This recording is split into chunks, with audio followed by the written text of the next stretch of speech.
পুরুষরা যেই জায়গাটাতে সবচেয়ে বেশি যত্নে থাকে সেই জায়গাটাকে আগে ধ্বংস করে, আর সেটা হচ্ছে তার নিজের স্ত্রীর মন।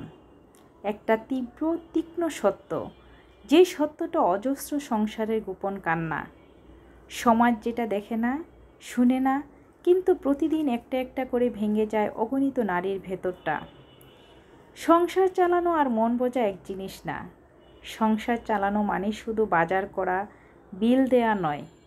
একটা মেয়ের ভেতরের ক্লান্তি, অব্যক্ত কথা, মনের খাঁজে জমে থাকা হতাশাগুলো বুঝে ফেলা, সেটাই প্রকৃত যত্ন।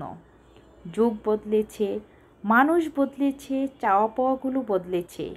একটা স্ত্রীকে শুধুই দায়িত্ব পালনের মেশিন মনে করলে তার মন একদিন ধ্বংস হবেই। শুধু বেঁচে থাকলেই তো বেঁচে থাকা হয় না। স্ত্রীর মনটা হচ্ছে শিশুর মতো।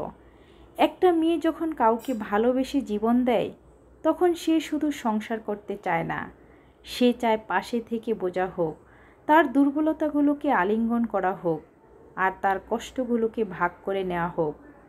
কিন্তু কষ্টের কথা বললেই যদি তাকে বলা হয়, তুমি ড্রামা করো, তুমি অতি সেন্সিটিভ, তুমি বোঝো না, তখন ধীরে ধীরে সে নিঃশব্দ হয়ে যায়। কী করা উচিত? শুনুন, বোঝার চেষ্টা করুন। স্ত্রী কাঁদছে মানে সে শুধু কাঁদছে না, তার একটা মন আছে যা হয়তো বলার বাসা হারিয়ে ফেলেছে। তুলনা বন্ধ করুন। নিজের মা, বোন বা অন্য কারো সাথে স্ত্রীকে তুলনা করা মানে তাকে অপমান করা। সময় দিন। ফোনের স্ক্রিনে চোখ রেখে নয়, তার চোখের বাসায় পড়ার চেষ্টা করুন। স্বীকৃতি দিন। ছোট ছোট কৃতজ্ঞতাগুলো বলুন, তুমি যা করো তা আমি দেখি, তোমার জন্যই আমার দিনটা সহজ হয়। সবচেয়ে মজবুত সম্পর্কগুলো ধ্বংস হয় নীরব অবহেলা দিয়ে।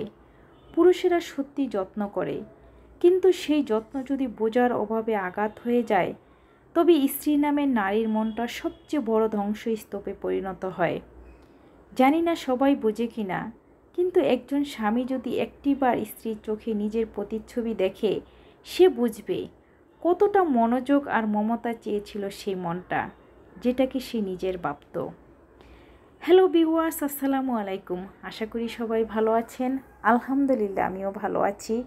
প্রতিটা নারীর মনের কথা, ভাষার কথা। আসলে আমরা নারীরা এরকম অল্পতেই অনেক বেশি খুশি হয়ে যায়, অল্পতেই অনেক বেশি আবেগপ্রবণ হয়ে যায়। নারীরা অনেক বেশি ভালোবাসতে জানি, সংসার করতে জানি, সংসারকে ভালোবাসতে জানি, যেটা নাকি পুরুষরা জানে না। দীর্ঘদিনের সংসার জীবনে ভেঙে যায় একটা পুরুষের অবহেলা আর অযত্নের কারণে।